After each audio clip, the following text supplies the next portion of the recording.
think this is a community that I would never forget in my life. If I have another opportunity to build a community like this, I would try to have that level of transparency and help and the tendency to help each other.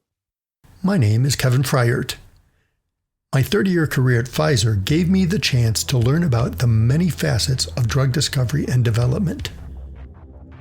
When I retired, I started Salem Oaks to help patients, parents, and caregivers understand the world of biopharmaceutical R&D so that they can be more effective partners and shape the future of medicine. On Raising Rare, we are bringing you the story of a young father whose son has an ultra-rare disorder known as Sedagatian type spondyl metaphyseal dysplasia, or SSMD. Each episode, we will find out what is going on in the life of Sanath and his son Raghav. We will talk about Raghav's growth and development, ongoing and upcoming research, and the challenges and adventures that raising a child with a nearly unknown condition brings. Subscribe to the Raising Rare podcast to hear the story unfold.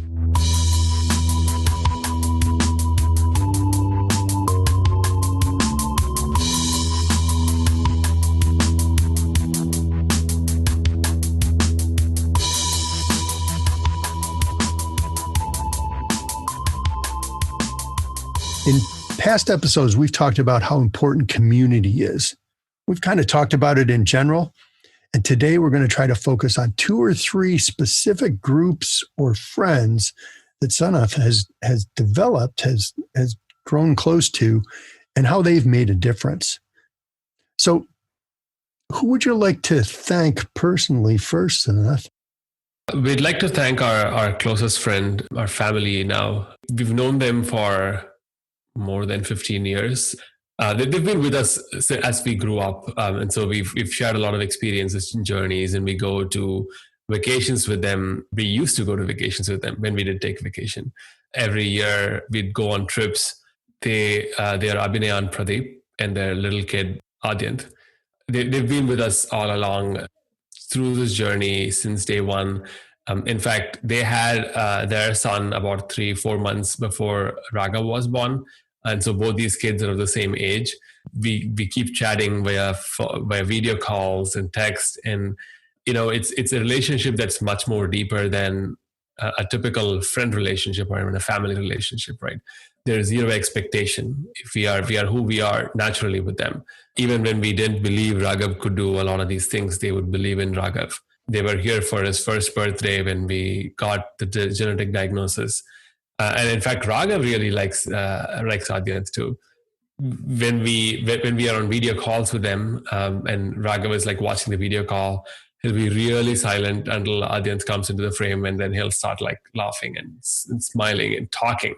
Raghav is a little slow in reactions, but when Adyant is on the frame, even momentarily, he immediately recognizes and starts laughing. So he has a childhood friend now. That's who we would thank the most for helping us get through these tough times and kind of sort of sticking with us as much whiny and painful we could be. The relationship even goes beyond, our friendship. They've taught Adyant sign language, and now he's learning signs. He's learning how to say good morning and thank you in signs, and he loves it. Wow. So you said you've known them 15 years or so. Where'd you meet them? Ramya went to school with Abhinay, and so they've been friends since 10th grade, I think. So they've known each other for quite a while. And then all of us moved to the US to do our studies, and then we've been working here since then. So we've known them for quite a while. It just sounds like you have such a level of trust with them. What led to that? How did you become so close? Like you said, there's no pretense, there's no expectations. It takes a while for any relationship to build trust. And it's also mutual, where both the parties in the relationship have to sort of accept trust and accept help and seek help. So one thing that we have learned through this journey with Raghav is that it's not sufficient to hear for you, but it's important to ask for help from people who say, I'm here for you. And they feel valued, and that builds trust. And so we've grown in a culture where we've been taught as we grew up to not ask for help. And so it was one of the hardest things to do for us to actually go out to the world and talk about Raghav and ask money when we fundraise. And that was supposed to be a thing that's frowned upon in the culture. Right? We would never ask money from anybody. And we were told fables of how people who never asked money from anybody were the best people on earth, but they died beggars, but they were the best people on earth. At the end of the day, we said we could either hope to be the best people on earth in some imaginary frame of reference, or we could do something real and practical for our kid this day and age. And so that led us to ask for help and ask for money and fundraise. And that eventually led us to understand that asking for help is actually not something that is frowned upon, but it's something that explicitly builds trust. And so that's a tool that we have learned over the time. And I think because we've been friends with their family for more than a decade now, they've been our go-to people for asking for help and seeking advice and just seeking friendship and comfort in the time when things are not right. And sharing all the happy experiences when the things are right, when the times are right. So it's amazing the things that they've done, like teaching their son sign language.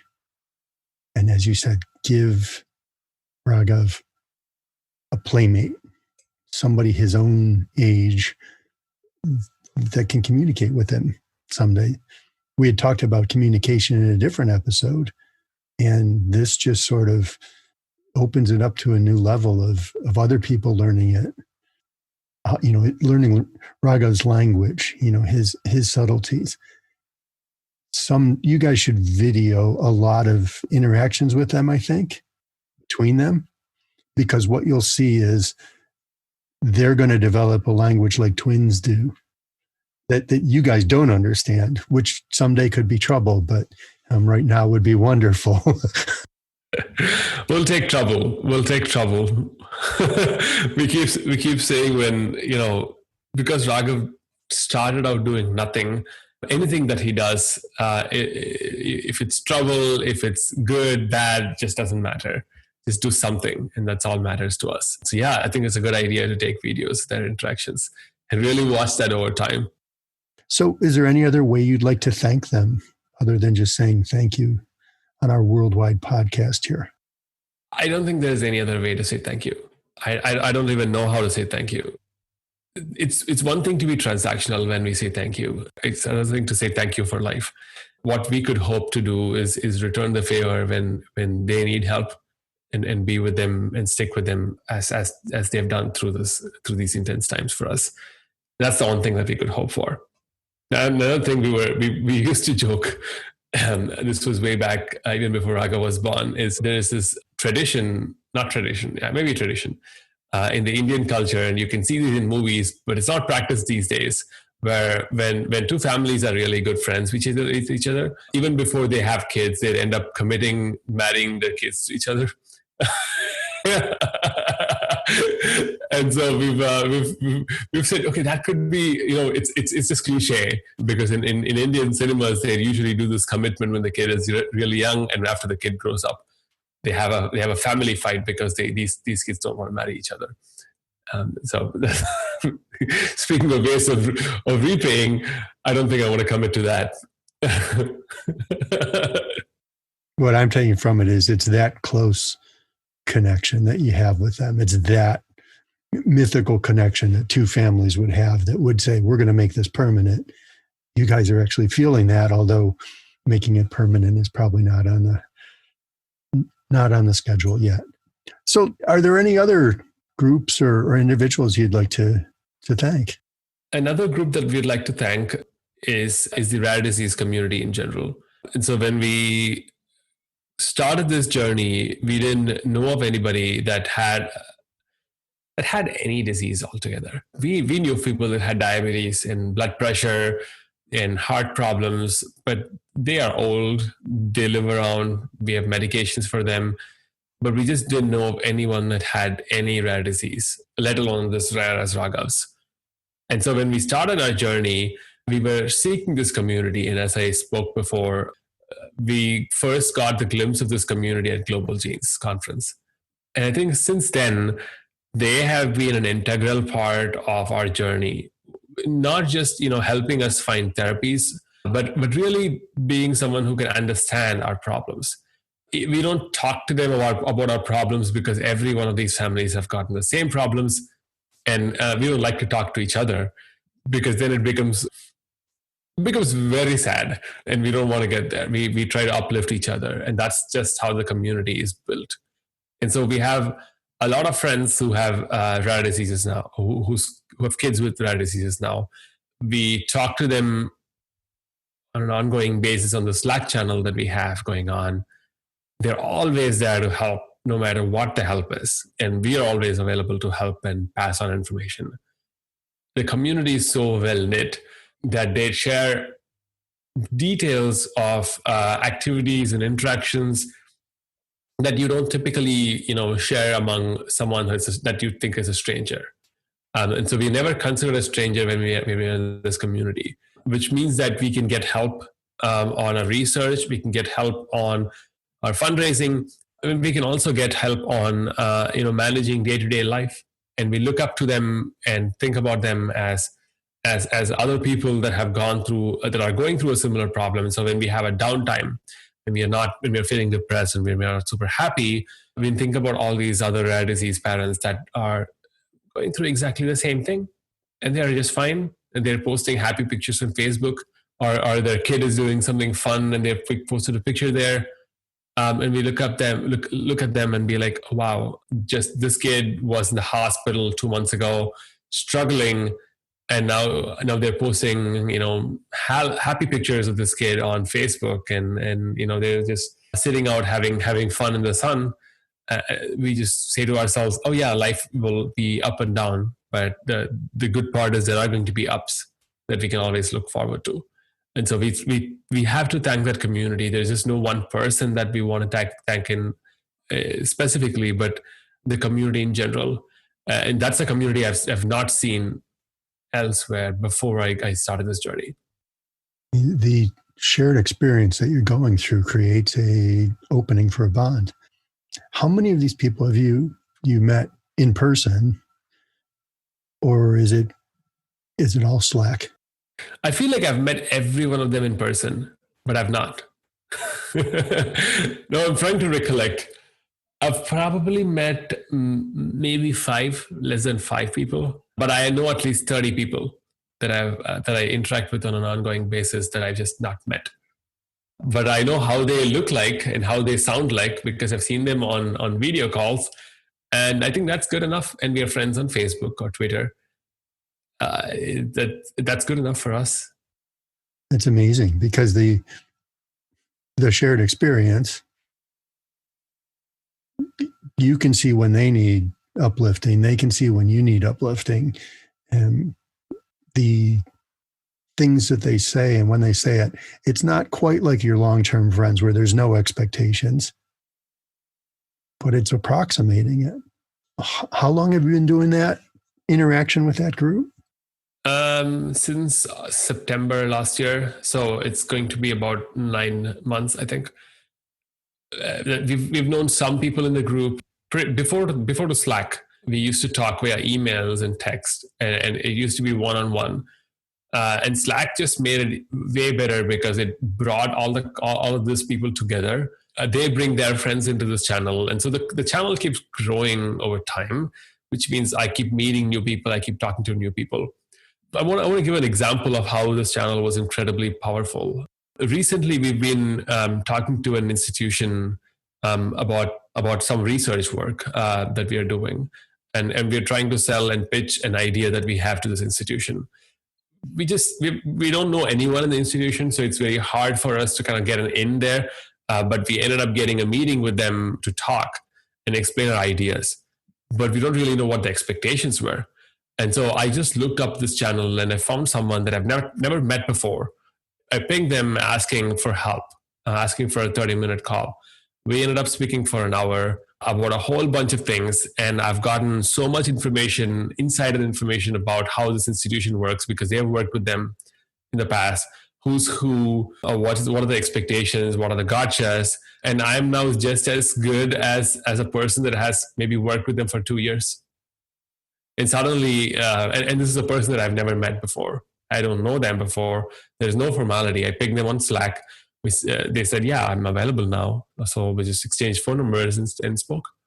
I think this is a community that I would never forget in my life. If I have another opportunity to build a community like this, I would try to have that level of transparency and help, and the tendency to help each other. As you said, this is something that's been unique in your career, in your life, to have this happen. And you would like to see that happen again. What do you think created that? What is it, just the shared experience, or is there more to it than that creates this bond? It's the understanding that no one of us can conquer this enemy. We have the shared enemy that we're all fighting against, and we all understand that this enemy is bigger than each one of us. And no matter what we share, how much information we share, how much contacts we exchange, how much money we even share, we cannot conquer this enemy. And it's way beyond that. And the enemy here is a disease. And each one of us have different diseases, but at the end of the day, the suffering is the same. It's more than shared experience. It's the shared goal. If one of us benefit, the other one immediately benefits.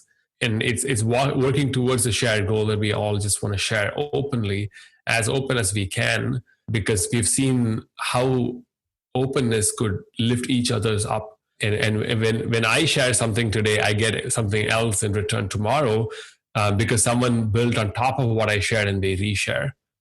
And this is the crux of this community, and this is why this community and anybody that's a part of this community is going at light speed. The power of people working together towards a common goal, and towards a common goal. And I think it's as you said, the common goal isn't exactly the same, but it is. There's a disease. Stop there. If you go into details, it'll look different, but it's a disease. There's no treatment out there, or there may be treatments out there that are insufficient. This kind of community, this is the type of thing that could be very long lasting. And, 50 years from now, people will go, oh, I'm part of this. May not be a Slack channel still then, but a community that started back in 2020, 2019, and has been sharing wisdom about fighting this enemy for all those years. What's it like to be a pioneer? Exciting and scary at the same time. Exciting because we think we're doing something new, and scary because we don't know if it'll be sufficient for our kids. One of the things that we all have to come to terms with is the fact that no matter what we do, how much we do, we would fail, and it might not be in time for our kids. And that's the reality of the situation. Embracing that failure is a part of how we have to work. And actually, the failure might not be coming from the fact that we cannot discover a drug. The failure might just come from the fact that in that process, we lost ourselves, we lost our emotional stability, or we lost our relationships, or we lost all the money we had. We might get to a drug at the end of the day, but the drug might not work for our kids, or might work for the other kid, but not our kid. So there's a lot of failure modes here. And just understanding and embracing the failure is how we have to make progress. And so we have taken a lot of, in our research, for example, we've slowed down our research quite significantly. One, because of COVID, and two, because the pace at which we were going was taking an emotional toll on us that we just couldn't keep going further. And so we decided that if we were to do something for the long haul, it's okay to be inconsistent and taking a lot of breaks in the short term, and not kind of drive each other so hard that we'd be heading straight to the grave. But we'd want to take pauses. We want to keep building the relationships that we had broken before. We'd want to keep patching things that we had broken before as we go along. So we are doing this for the long haul and for the long term. I think that's a learning that I wouldn't have had otherwise. Because if I work in a company, or even if I build a new startup, for example, yeah, failure is evident and failure is an option. But when you fail, you don't really lose a lot. Yeah, you lose some money, but it's probably someone else's money, and they know that they're going to lose the money anyway. And you lose some time, but at the end of the day, you come wiser with some more experience, and you can probably get a high-paying job later. In what we do to try and find a treatment, being a pioneer means that we fail in ways that is very deeply personal. We fail in everything that we care about, and it's a reality that we have to accept. So I think thanking that community is fantastic. Reaching out to them and letting them know how important they are to you and what you're willing to do for them. So thank you for sharing that. Is there anybody else you'd like to thank today? Yeah, I mean, we obviously want to thank our parents who've been with us all along, but we've spoken about them before. But I do want to thank the third community that I want to go back to, and it's a flavor of this rare disease community that we've been talking about. These are communities on Facebook, and these are moms and dads of kids that have anything from a rare to a common disease, but they share some symptoms and some problems. This could be kids that have autism. This could be kids that have hearing problems, but they're completely fine otherwise. And this could be kids that have hypotonia, but they're completely fine otherwise. Yeah, I think in every one of these communities have been pivotal to help us maintain the quality of Raghav's life. And so the rare disease community has helped us find a treatment. These Facebook communities, I don't know what to call them because there's so many of these communities, but I'm going to just call them Facebook groups. And the Facebook communities have been pivotal to keep to help maintain a high quality of life for Raghav. For example, there was a mom yesterday on Facebook that posted saying, we have a lot of medical supplies that we are going to throw away because we don't need them anymore.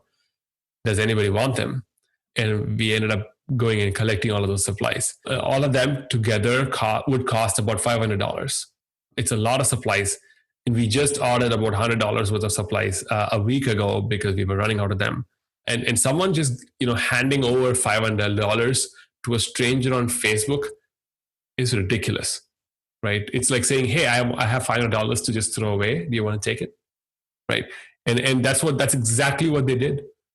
They just threw away $500. And these are not cheap things. These are very, very expensive medical equipment. And you do not think about throwing them away, right?